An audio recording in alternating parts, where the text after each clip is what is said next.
راش رمضان مرحبا میاشت د قرآن مرحبا میاشت د قرآن مرحبا وایو هر کله خوش آمدید یہ پمونگا گران مرحبا یہ پمونگا گران مرحبا.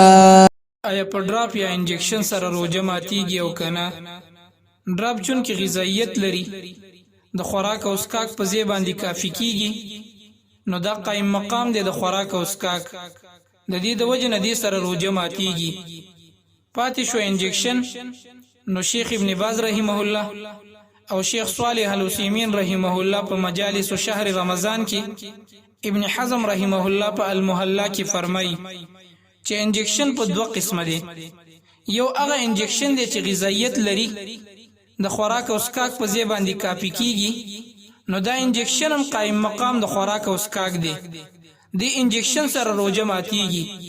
دویم هغه انجکشن دی چې هغه غذایت نه لري، بیماری د علاج معالجې د لپاره استعمالي، نو هغه انجکشن لګولو سره روزه نه ماتیږي. کاغه پرک کې ولګولې شي او که په غوخه کې ولګولې شي روزه ور سره نه ماتیږي. خو بهتره خبره هغه ده که بیمار ته ډیر تکلیف نه وي، نو دا د انجکشن د روزه ماتي نه بعد ولګي، ځکه دې کې احتیاط دی. او که چېرته یو بیمار ته تکلیف وي، نو هغه دغه انجکشن چې په کوم انجکشن کې غذایت نه هغه د روزي په وخت کې لګوي شي، دا هغه روزي ته ضرر نه رسي او نه په دغه روزه ماتيږي. دا فتوا د سعودي د لجنه الدائمین هم صادره شوې ده.